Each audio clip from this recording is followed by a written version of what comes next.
Welcome to the Professional Standards Training Tracker Tool Training Video Series. This is Chapter 3, Navigation, Help, and the Homepage. There are 3 subchapters to this video. We recommend this whole chapter be viewed for all users. Navigation Overview. This is the homepage. We'll go over this page in more detail later in the video, but let's look at the menu options first. There are 6 main menus available to all user categories and roles. These are going from left to right: Home, Training, Reports, Online Resources, Help, and Welcome. Before we look at each of these in detail, we want to mention for some users that we have a skip navigation feature if you tab onto the menu bar. You will be given an option to skip the menu bar completely. Some users might find this useful. We will go ahead and look at those menu options in more detail now. We have 2 basic types of menus, those that are direct or those that have submenu options. The home menu option will return you to your home page from anywhere in our system. This is an example of a direct menu option. Activating this option on the menu will only do one navigation action. So it is done with one click of the mouse or by using the Enter key. The training menu is next. And this one is an example of a menu option with submenus. It has 2 submenus: Training History and Enter Training. You would access the submenu options by hovering with a mouse or by using the Enter key on the keyboard. You would select a submenu title by either clicking on it with the mouse or selecting it with an up or down arrow keys and using Enter. All menus with submenu options will work in the same way. We have gone ahead and selected the Training History option. This page displays the trainings that have been recorded by you for this current school year. There is a school year drop-down that will allow you to select other school years. Please note that the school year begins each year on July 1st. So, after that point, this page will appear empty until you enter at least one training for the new school year. If we select the Enter Training screen,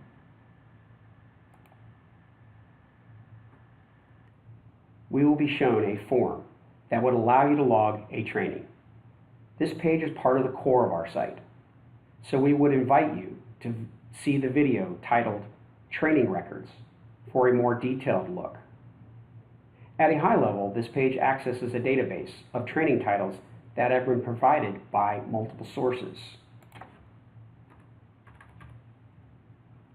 If you start typing in the training name in the training field, you'll see the options available that match what you typed.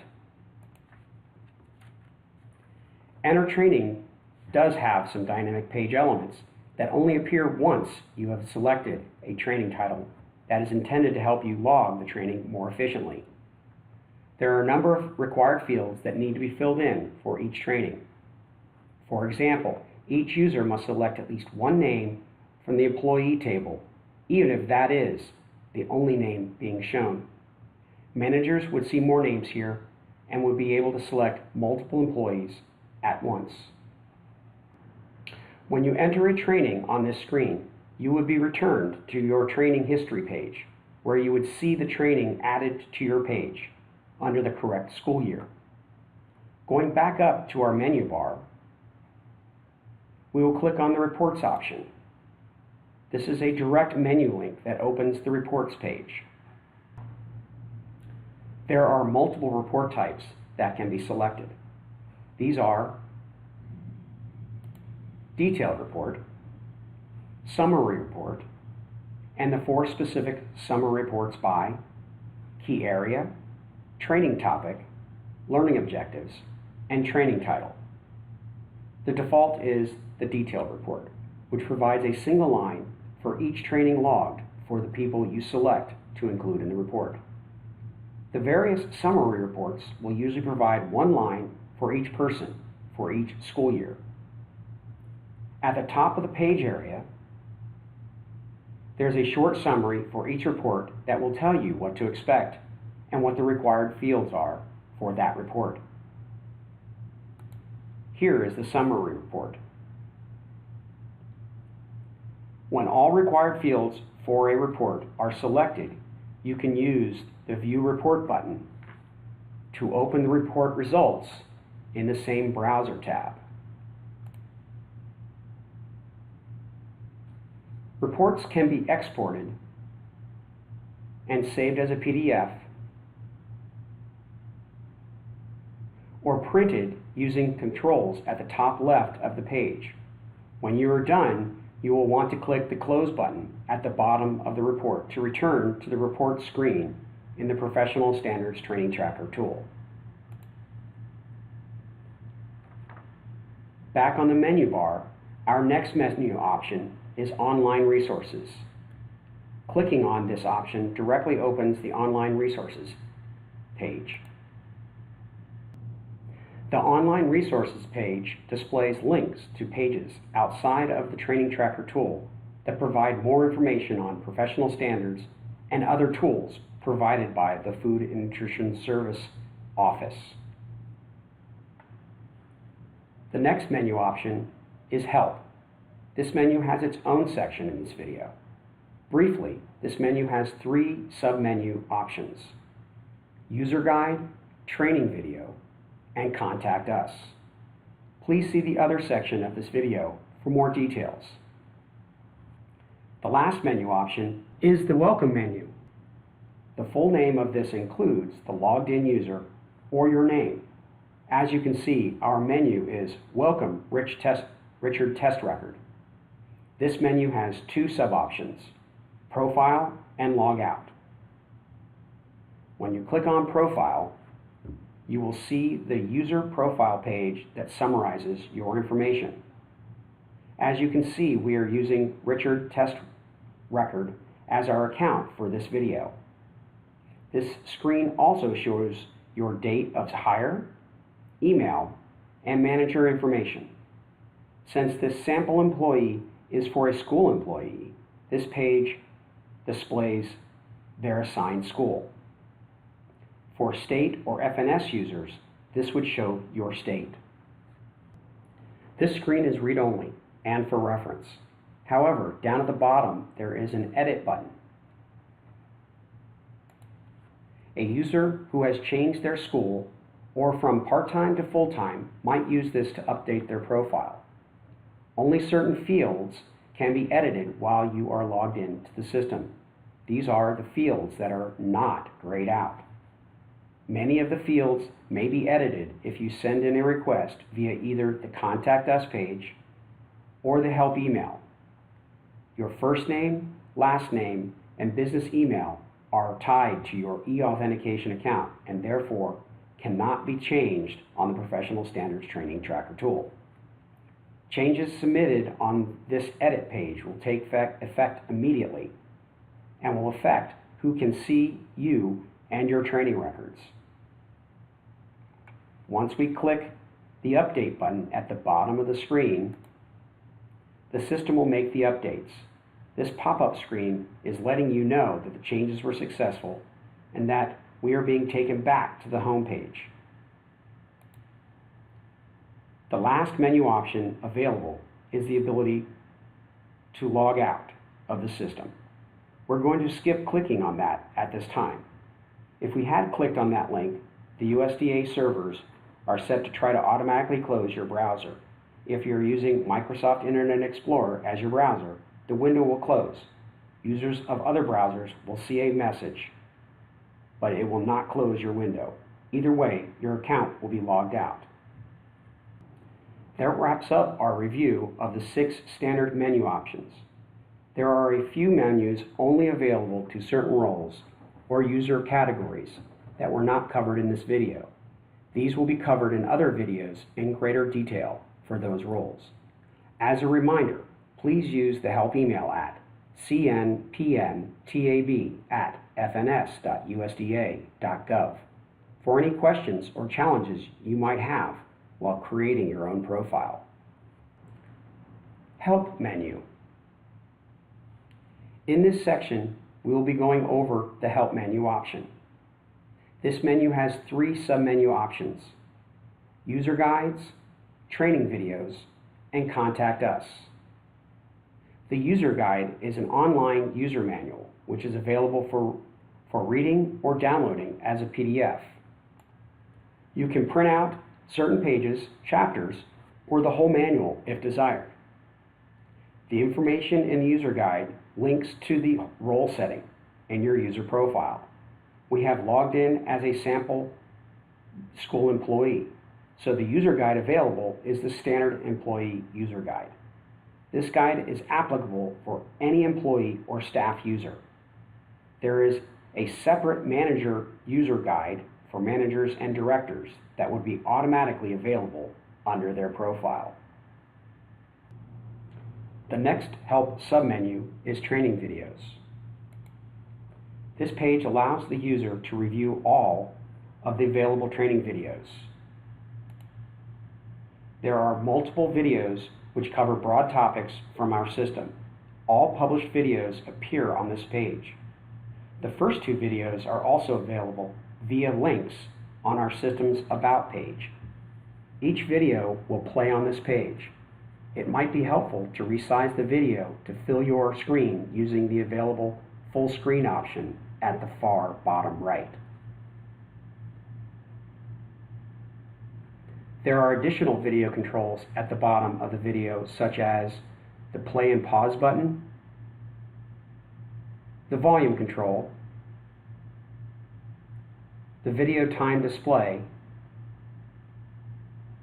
and the closed captioning toggle, and the settings that may be useful.